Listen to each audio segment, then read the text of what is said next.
Hi, I'm Joni Patry, and welcome to my YouTube channel. Well, today I'm sitting in front of my computer and we're going to go over day by day the last week in November. So we're going to cover November 22nd through the 30th. And before we do, I want to remind everyone to check out my new Patreon page where you're going to be getting discounts, exclusive information, and coming together with me. We're going to raise consciousness together. Check it out. So many exciting things on discounts with my new jewelry, my beautiful jewelry, and all sorts of books and classes. So also don't forget, I have a university. If you're interested in learning Vedic astrology, check that out. Go to universityofvedicastrology.com. All right, so let's get going. What do we have in store for us on November 22nd? So as I look up here on the screen, I notice that the moon will be in Pisces. And it will be in the nakshatra called Uttara Bhadrapada. And this nakshatra deals with deep thoughts. There's nothing shallow about this nakshatra. But the moon will be still crossing, it will have crossed over Neptune, which means this is a day with deep thinking. Don't get deluded by any conspiracy theories or going down that rabbit hole with things that aren't clear and possibly out there. You're going to feel a little bit like you're in a fog, but at the same time, this is a good day financially. So this is a day where you're going to want to learn more about finances and money. And another thing is, it's a day for you to look into inspirational reading and work, as this is a day of coming together with like-minded people and possibly taking some classes that will develop more of your spirituality.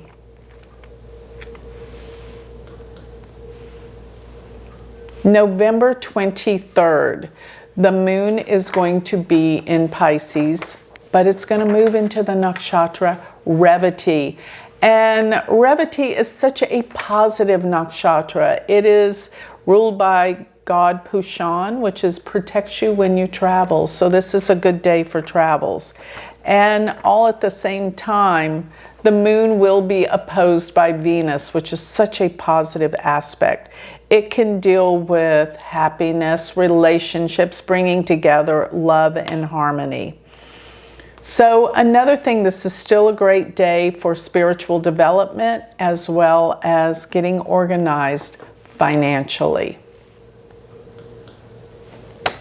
November 24th, the moon will have moved into Aries. That means it's going to cross over Rahu. Intense feelings. People will be a bit out of control. The moon will be Gandanta as it shifts from Pisces to Aries. And the other thing is that the moon is approaching Jupiter. So it's a day of optimism, expansion, but people will be a little bit out of control in so many ways as Rahu magnifies things and makes them more intense. November 25th. This is a day that the moon will be in Aries in the nakshatra Bharani, which means major breakthroughs, new births, and it can also mean big changes because the moon is going to be colliding with Uranus, the planet of change and disruption. So we actually have this as a day for major transformational changes, anything that requires a big effort for change.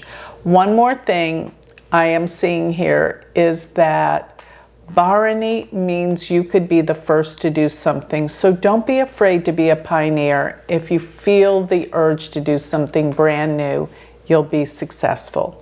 November 26th, the moon shifts into Taurus. It will be in the nakshatra Kritika, which Kritika is ruled by a razor and deals with slicing through to get to the truth.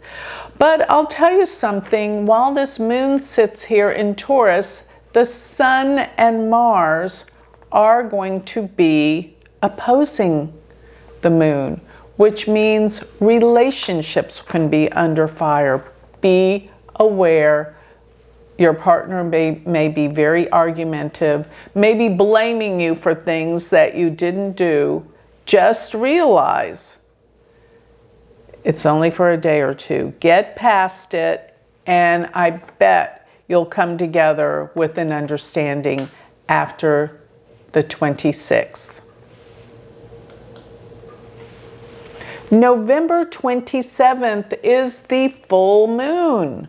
This is a huge event. Full moon was where things are brought to light and awareness. Now, this moon is going to be in the nakshatra Rohini, which gives us a deep degree of sensitivity, good taste. It's a good day to go shopping, but I'm a little concerned over this full moon being with the Sun being with Mars. So Mars is tied up with this full moon. Mars can bring out anger, frustration, arguments, especially in the area of relationships, since you have this Sun-Mars opposite the moon. Now, also at this time, we have got Mercury, which is just entered pretty much into Sagittarius, and it's making a big difference while it trines Rahu. So mentally, you'll be overthinking everything. The cognitive experience will be great for learning, but at the same time, watch out for your relationships on this full moon. November 28th.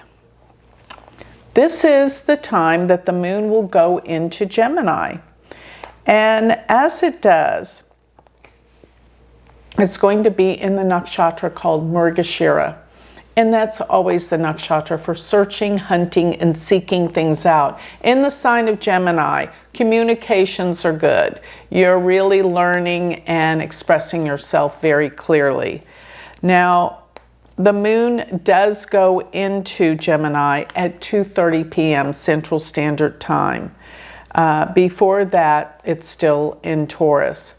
But also during this time, be aware people aren't very helpful in your workplace, as well as be cognizant that you're more accident prone during this time. But with the moon opposing Mercury, don't overthink things again. You got to just make a decision and move on with it. One more thing, on the 28th, Rahu and Ketu are shifting signs. You're going to find that Rahu moves into Pisces and Ketu moves into Virgo, where they will be for a year and a half. So you're going to see the end of November where things change. You're going to feel differently.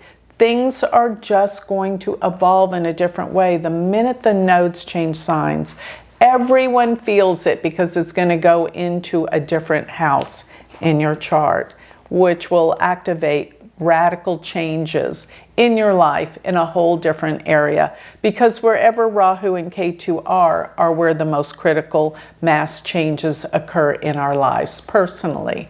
So now I'm looking at November 29th, and the moon will be in Gemini in the nakshatra Ardra.